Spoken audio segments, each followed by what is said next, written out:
Alright, guys, I'm back with another chapter in Judges. We're in Judges chapter 8, where the header reads, Gideon kills Zebah and Zalmunna, and we'll jump right into it.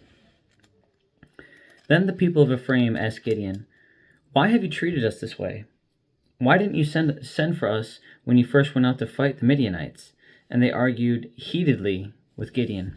But Gideon replied, What have I accomplished compared to you? Aren't even the leftover grapes of Ephraim's harvest better than the entire crop of my little clan of Abiezer? God gave you victory over Oreb and Zeb, the commanders of the Midianite army. What have I accomplished compared to that? When the men of Ephraim heard Gideon's answer, their anger subsided. Gideon then crossed the Jordan River with his 300 men, and though exhausted, they continued to chase the enemy. When they reached Succoth, Gideon asked the leaders of the town, Please give my warriors some food. They are very tired. I am chasing Zebah and Zalmunna, the kings of Midian. But the officials of Succoth replied, Catch Zebah and Zalmunna first, and then we will feed your army. So Gideon said, After the Lord gives me victory over Zebah and Zalmunna, I will return and tear your flesh with the thorns and briars from the wilderness. From there, Gideon went up to Peniel and again asked for food, but he got the same answer. So he said to the people of Peniel, After I return in victory, I will tear down this tower.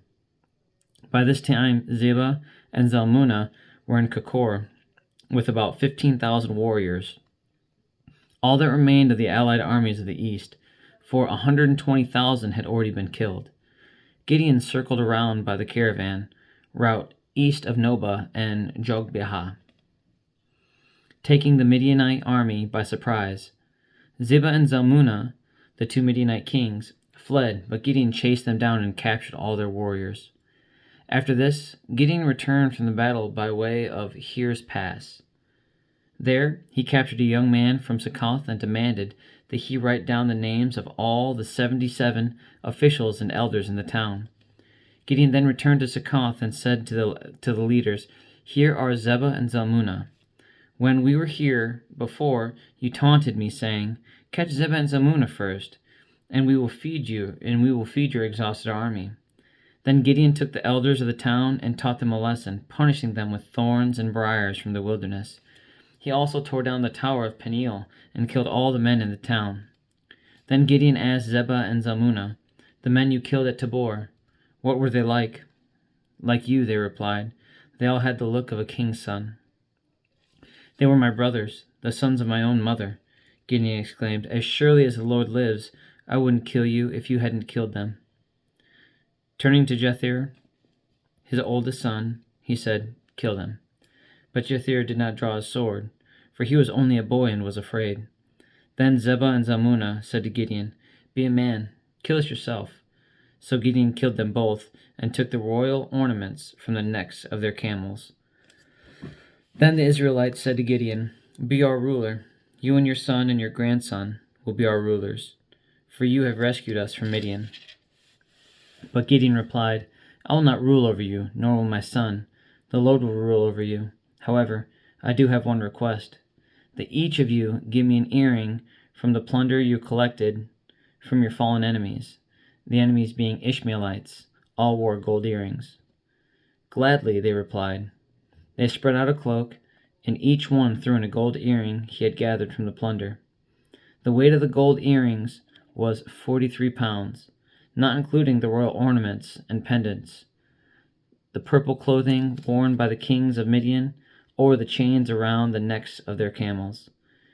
Gideon made a sacred ephod from the gold and put it in Ophrah, his hometown. But soon all the Israelites prostituted themselves by worshipping it, and it became a trap for Gideon and his family.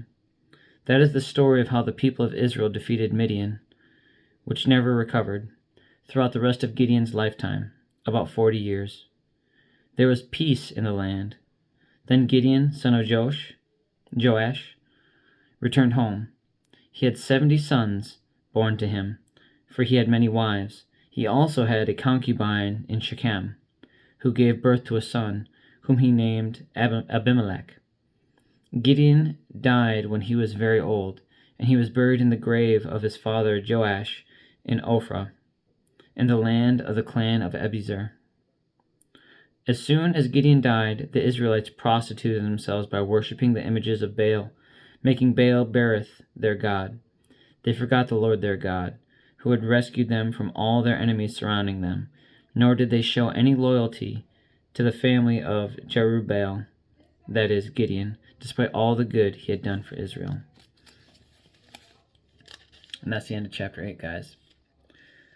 The only reflection I'll make on this is my frustration with the connection that I feel with how often the Israelites run from the right thing or the wrong thing. They're usually running from the right thing to the wrong thing.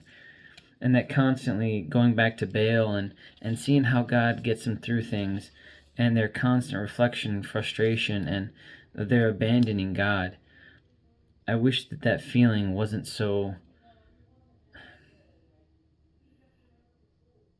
relatable.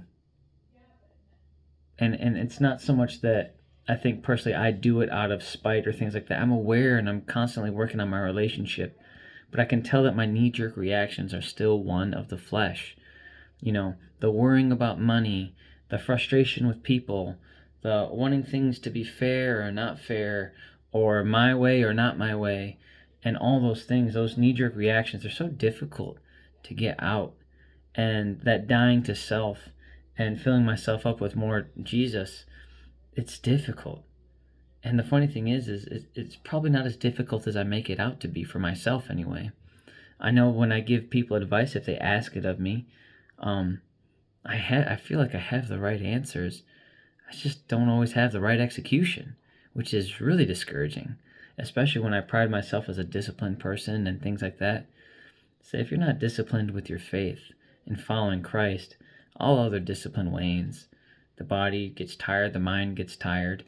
I just need to focus more on God and just let Him work. And so I'm doing that right now.